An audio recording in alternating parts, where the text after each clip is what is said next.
Paper leak पर प्रधानमंत्री नरेंद्र मोदी का एक वीडियो जिसने रिकॉर्ड तोड़े करोड़ों लोगों तक पहुंचा, लेकिन वही वीडियो अचानक फेसबुक से गायब हो गया। वीडियो हटते ही विवाद शुरू हुआ। सरकार ने सख्त रुख अपनाया और अब मेटा को सफाई के साथ माफी मांगनी पड़ी है। दरअसल 24 जुलाई को प्रधानमंत्री नरेंद्र मोदी ने नीट पेपर लीक के मुद्दे पर देश के छात्रों को संबोधित करते हुए एक सेल्फी वीडियो पोस्ट किया था।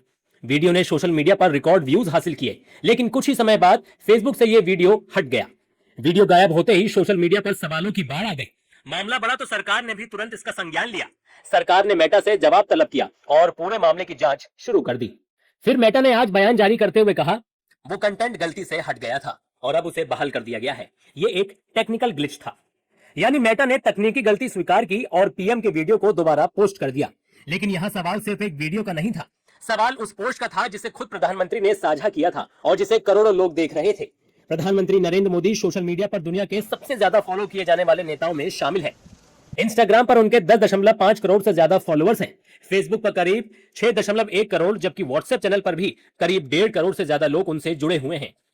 ऐसे में प्रधानमंत्री के आधिकारिक पोस्ट का अचानक हटना बड़ा डिजिटल विवाद बन गया। मेटा ने भले ही इसे तकनीकी गलती बताते हुए माफी मांग ली हो, लेकिन सरकार की जांच अब भी जारी है। संशोधन भी एक बड़े ईमानदाराना प्रयास के तहत लाया जा रहा है और मुझे विश्वास है कि किसी भी दल के नेता को इसमें कोई आपत्ति नहीं होगी।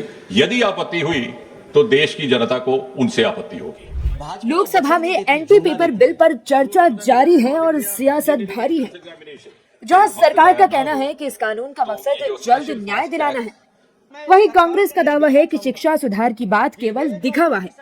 आज लोकसभा में सबसे पहले सरकार की तरफ से केंद्रीय मंत्री जितेंद्र सिंह बोले और विपक्ष पर जमकर तीर चलाए। और सरकार जितेंद्र सिंह ने 2009 में रेलवे भर्ती पेपर लीक से 2012 के एम्स एंट्रेंस पेपर लीक गिनाकर कांग्रेस को घेरा। So it is on record 2009 Railway Recruitment Board. 2011 I'll go on and on. The list is very long then. 2011 All India Engineering Entrance Examination. 2012 AIMS New Delhi Entrance Paper Leak. 2013 Maharashtra Secondary Certificate Examination. Lok Sabha में केंद्रीय मंत्री जितेंद्र सिंह ने कहा कि छात्रों के भविष्य से खिलवाड़ करने की इजाजत किसी को नहीं दी जाएगी। वहीं कांग्रेस की तरफ से सबसे पहले बोलने वाले गौरव गोगोई ने सरकार को जमकर घेरा और इस कानून को सरकार की विफलता का स्मारक तक बता दिया। इसके साथ ही गौरव गोगोई ने सवाल किया कि जब एनटीए में 34 सैंक्शन पद हैं, तो 47 पर एक्शन कैसे हुआ? कि एनटीए के लगभग 47 लोगों को बदला गया। सर, मैं इस सरकार से मैं ब्यौरा चाहूंगा कि वे जो 47 लोग हैं जिनको आपने ट्रांसफर किया या सस्पेंड किया, कौन है वो? क्योंकि एनटीए की जो एक्चुअल सैंक्शन कैपेसिटी है, एनटीए की जो सैंक्शन कैपेसिटी है वो 34 की है। कांग्रेस सांसद गौरव गोगोई ने दो टूक कहा कि सजा बढ़ाने से शिक्षा में सुधार नहीं होगा। साथ ही छात्रों पर लाठीचार्ज के किस्से सुनाकर सरकार को घेरने की पूरी कोशिश की। वहीं बीजेपी के युवा सांसद बांसुरी स्वराज ने कांग्रेस के आरोपों पर जमकर प्रहार किया। तो ये कानून उस समय भी विफल था और ये कानून जिस मंशा से आज ला रही है, आज भी ये विफल होगा। ये कानून आपकी विफलता का स्मारक है, क्योंकि ऐसे कानून 2024 के में लाने के पश्चात भी 2026 में तो लीक हुआ ना सर। अगर कानून इतना ही सशक्त था तो आज 2 साल बाद ही इतना बड़ा व्यापक लीक कैसे हुआ?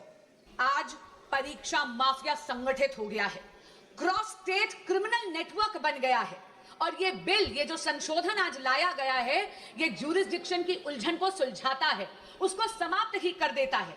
क्योंकि इस बिल में ये प्रावधान है कि केंद्र सरकार एक स्पेशल टास्क फोर्स का गठन कर सकती है इन्वेस्टिगेशन के लिए। बांसुरी स्वराज ने कांग्रेस से सवाल भी किया कि आखिर पंजाब के शिक्षा मंत्री का इस्तीफा क्यों नहीं मांगा गया। वहीं सपा सुप्रीमो अखिलेश यादव ने भी सरकार पर तीखा हमला बोला।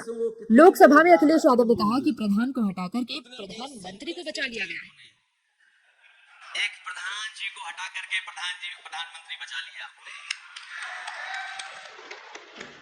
और ऐसा अध्यक्ष महोदय आंदोलन किसी ने नहीं देखा, जिस आंदोलन में नई पीढ़ी के लोग, कम उम्र के लोग निकल करके आ गए। पेपर लीक के साथ साथ अखिलेश ने चढ़ावा चोरी पर भी सरकार को घेरा। लोकसभा में अखिलेश यादव ने कहा कि जो चढ़ावा नहीं बचा सके वो पेपर लीक कैसे बचाएंगे। जो लोग चढ़ावा चोटी नहीं बचा पाए, वो पेपर लीक कैसे बचा पाएंगे? जो भगवान के दरबार से दान गायब हो गया, दान चला गया, वो लोग पेपर लीक बचाएंगे? किस कानून को, जो कानून पहले बनाया उसी कानून को संशोधन करके लिखा है, किसकी आंखों में आप धूल झोंक रहे हैं? बिल पर चर्चा जारी है और सरकार के पास बिल को पास कराने के नंबर भी मौजूद है। अब आपको बताते हैं कि नए बिल में क्या क्या बदलाव हुए हैं। 10 साल तक जेल, 10 करोड़ तक जुर्माना, विशेष फास्ट ट्रैक कोर्ट,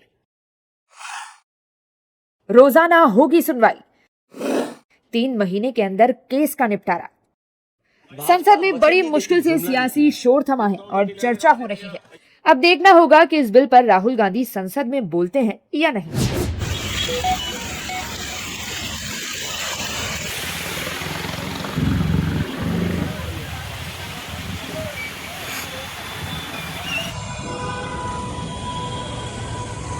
एक बार फिर तेज बारिश के बाद दिल्ली दरिया बन गई है।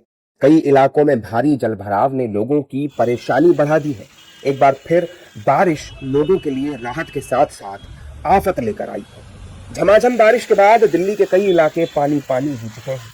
एयरपोर्ट टर्मिनल 1 से धौला कुआं जाने वाले रास्ते पर शंकर विहार फ्लाईओवर के नीचे बारिश का पानी भर गया है। तस्वीरों में आप देख सकते हैं कि लोगों के लिए गाड़ियां चलाना भी मुश्किल हो गया है और लंबा जाम अलग से टेंशन बढ़ा रहा है। वहीं दिल्ली के मलकागंज में भी हालात बेहद खराब है। बारिश ने एक बार फिर एमसीडी के दावों की पोल खोल दी है। यहाँ भी सड़कें दरिया बन गई हैं। कई जगहों पर बच्चों और अभिभावकों को पानी से भरी सड़कों से गुजरना पड़ रहा है। सवाल यही है कि आखिर तेज बारिश के बाद दिल्ली के कई इलाके नदियां क्यों बन जाते हैं? आखिर एमसीडी के दावे हर बार धरे के धरे क्यों रह जाते हैं? मलकागंज की तरह दूसरे इलाकों में भी भारी जलभराव देखने को मिल रहा है। सड़कों पर निकले लोगों के लिए परेशानी बढ़ गई है। अब आपको दिल्ली के लुटियंस जोन की तस्वीरें भी दिखा देते हैं। फिरोज शाह रोड पर जबरदस्त जलभराव देखने को मिल रहा है। तस्वीरों में आप देख सकते हैं कि पानी वाली सड़क पर कार चलाना मुश्किल है, लेकिन करें तो क्या करें? एमसीडी की लापरवाही का खामियाजा जनता को उठाना पड़ रहा है। दिल्ली की तरह ही नोएडा में भी झमाझम बारिश हो रही है। नोएडा के सेक्टर 16 मेट्रो स्टेशन पर एक बड़ा हादसा टल गया। मेट्रो स्टेशन के पिलर के नीचे बना डिवाइडर अचानक से भरभरा कर गिर गया। ये डिवाइडर करीब 50 मीटर से ज्यादा बाई में टूट कर गिरा है। वहीं नोएडा के सेक्टर 61 में भारी जलभराव देखने को मिला। सवाल यही है कि आखिर हर बार बारिश के बाद नोएडा पानी पानी क्यों हो जाता है? मेरी प्रधानमंत्री जी से निवेदन है कि लगे हाथों E20 का भी मामला सॉल्व कर दो। लोग बहुत ज्यादा परेशान हैं। देश में सियासी पारा कम होने का नाम नहीं ले रहा है।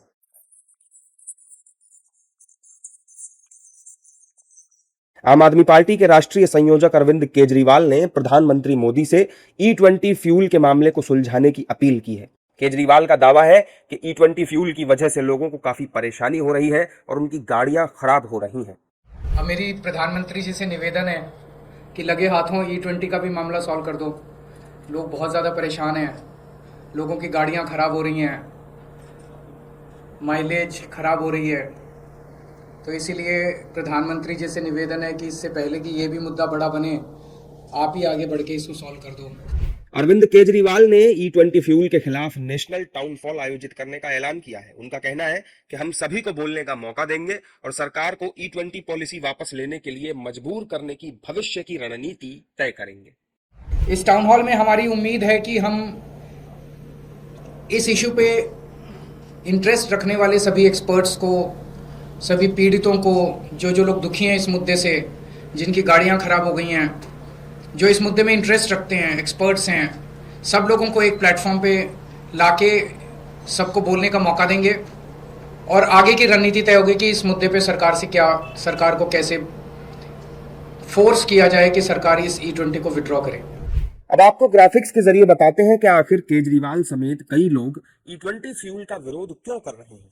असल में लोगों का दावा है कि गाड़ियों का माइलेज इससे कम हुआ है, गाड़ियों की देखभाल का खर्च बढ़ा है, पुरानी गाड़ियों के इंजन की परफॉर्मेंस पर भी इससे बुरा असर पड़ा। वहीं सरकार संसद में साफ कर चुकी है कि वो E20 पेट्रोल पर पीछे नहीं हटेगी। सरकार का क्या दावा है वो भी आपको दिखा देते हैं। सरकार का कहना है कि E20 पेट्रोल पूरी तरह सुरक्षित है, जांचा परखा और वैज्ञानिक रूप से प्रमाणित है। ऑटोमोबाइल कंपनियां इसमें पूरा सहयोग कर रही हैं। केंद्र सरकार का E0 या E10 पेट्रोल को दोबारा शुरू करने का कोई इरादा नहीं है। वहीं अब सियासत E20 फ्यूल पर बढ़ती जा रही है। अब देखना होगा कि केजरीवाल की अपील का क्या असर होता है। दिल्ली में बारिश का मौसम है, लेकिन सियासत में गर्माहट कम होने का नाम नहीं ले रही है। मोदी सरकार पर विपक्ष के हमले तेज होते जा रहे हैं। संसद में विपक्ष का हंगामा भी जारी है। आज भी लोकसभा में एंटी पेपर लीक बिल पर चर्चा से पहले विपक्षी सांसदों ने सरकार के खिलाफ जमकर नारेबाजी की और अपना एजेंडा साफ कर दिया। अपने मत और विचारों को रखें। सरकार से भी और प्रतिपक्ष से भी मेरा यह आग्रह है कि सभी माननीय सदन सहमति बनाए। एंटी पेपर लीक बिल पर भले ही संसद में चर्चा नहीं हो रही हो, लेकिन संसद के बाहर विपक्ष की बयानबाजी जारी है। जहां प्रियंका गांधी कह रही हैं कि इस सरकार पर कोई विश्वास नहीं कर सकता, वहीं सपा सांसद रामगोपाल यादव का कहना है कि कानून से कोई पेपर लीक नहीं रुकता। वहीं टीएमसी के भी मोदी सरकार पर हमले जारी हैं। इस सरकार में कोई विश्वास नहीं कर सकता। आज भी स्टूडेंट्स को परेशान किया जा रहा है। मैंने देखा कुछ इंस्टाग्राम के हैंडल जिसमें लड़कियों की फोटो चिपका रहे, मतलब पोस्ट किए हुए और कहा है कि इन लोगों ने ऐसा ऐसा किया। ये क्या बात है? या तो आप बातचीत कर रहे हैं, या आप इस समस्या को सुलझाना चाहते हैं, या फिर सब स्टूडेंट्स के आप पीछे पड़े हुए हैं और आप उनको दबाना चाहते हैं अभी भी। देखिए, बिल से कभी पर्चा लीक या कोई वो रुकता नहीं है। कानून से जब तक ईमानदार व्यक्ति उसको लागू करने वाले न हो, ईमानदार व्यक्तियों के हाथ में पेपर सेटिंग से लेकर प्रिंटिंग तक न हो, तब तक आप चाहे जैसा कानून बना दीजिए, गड़बड़ी होती रहेगी। 2024 में भी बिल बना था। 2 जुलाई 2024 को प्रधानमंत्री ने कहा था कि हमने ऐसा बिल बना दिया है कि पेपर लीक होगा तो उस आदमी को जिंदगी भर तक जेल काटना पड़ेगा। ये क्या गारंटी सरकार देती है कि पेपर लीक नहीं होगा? इसके बाद आपने क्या किया? प्रावधान 10 लाख से 10 करोड़ कर दिए, 10 करोड़ के 20 करोड़ कर दिए, जेल कर दिया, उससे फर्क क्या पड़ता है? जहां कांग्रेस के कई सांसद लोकसभा में हंगामा कर रहे हैं, वहीं शशि थरूर का कहना है कि संसद को फिर से पटरी पर लाने की जरूरत है। इधर बीजेपी भी विपक्ष पर चर्चा से भागने का आरोप लगा रही है। अगर चर्चा में जो हमारे देश इंतजार करने से होना है तो हम ये सब पूछेंगे कि क्या हुआ, क्या ये बिल काफी है जो सरकार ने लेके आए हैं? सिर्फ फास्ट ट्रैक कोर्ट्स करने से या एक दो चीजें बदलने में क्या हमारे बच्चों की भविष्य बेहतर होने वाला है? ये सब पूछने की बात है। बहुत सारे प्रश्न हैं। सरकार की अकाउंटेबिलिटी बहुत महत्वपूर्ण है। राहुल गांधी का सत्ता चाहिए और कुछ नहीं चाहिए उनको। सुनिए, ये लोग देश का क्या हो रहा है, भला हो रहा है, खराब हो रहा है, इसका कोई भी ख्याल नहीं है, कोई भी ध्यान नहीं है। सिर्फ सत्ता चाहिए लोगों को, यही है बात। सवाल यही है, आखिर संसद में एंटी पेपर लीक बिल पर चर्चा कब होगी? अब देखना होगा कि सत्ता पक्ष और विपक्ष के बीच कब तक सहमति बनती है, क्योंकि देश चाहता है कि एंटी पेपर लीक बिल पर जल्द से जल्द चर्चा हो और ये बिल पास हो। मिडिल ईस्ट में तनाव कम हो रहा है। ईरान पर अमेरिका के हमले रुक गए हैं, लेकिन अमेरिकी राष्ट्रपति डोनाल्ड ट्रंप की अकड़ कम नहीं हुई है। डोनाल्ड ट्रंप ने ईरान को फिर धमकी दी है। वहीं अमेरिकी राष्ट्रपति ने उन दावों को नकार दिया है जिसमें कहा जा रहा था कि अमेरिका के पास हथियार कम हो रहे हैं। राष्ट्रपति डोनाल्ड ट्रंप का कहना है कि अमेरिका के पास दुनिया के किसी भी देश से ज्यादा हथियार है। इंटरसेप्टर मिसाइलों की कमी की खबरें गलत है और अमेरिकी सेना के पास हर मिशन के लिए पर्याप्त संसाधन मौजूद है। ट्रंप भले ही दावा करे कि अमेरिका के पास हथियारों की कमी नहीं है, लेकिन सवाल यही है कि ईरान पर सबसे खतरनाक हमले करने की प्लानिंग कर रहे अमेरिका ने आखिर पैर पीछे क्यों खींचे? वहीं ईरान के विदेश मंत्रालय के प्रवक्ता इस्माइल बाघाई का कहना है कि दुनिया में तेल और गैस की कीमतें बढ़ते ही अमेरिका बातचीत करने लगता है। युद्ध शुरू होने पर अमेरिका को लगा था कि ईरान 3 दिन में टूट जाएगा और हार मान लेगा, लेकिन कई महीने बाद भी ऐसा नहीं हुआ। कई महीने बीत चुके हैं, अमेरिका वहीं फंसा हुआ है और अपने किए पर गर्व कर रहा है। सवाल यही है कि क्या वाकई ईरान के दावे में दम है? वैसे अमेरिका और ईरान युद्ध रुकने के बाद अंतर्राष्ट्रीय बाजार में ब्रेंट और अमेरिकी क्रूड दोनों की कीमतों में 5% से ज्यादा गिरावट दर्ज की गई है। इससे साफ है कि तेल और गैस की कीमतें कम होना शुरू हो गई हैं।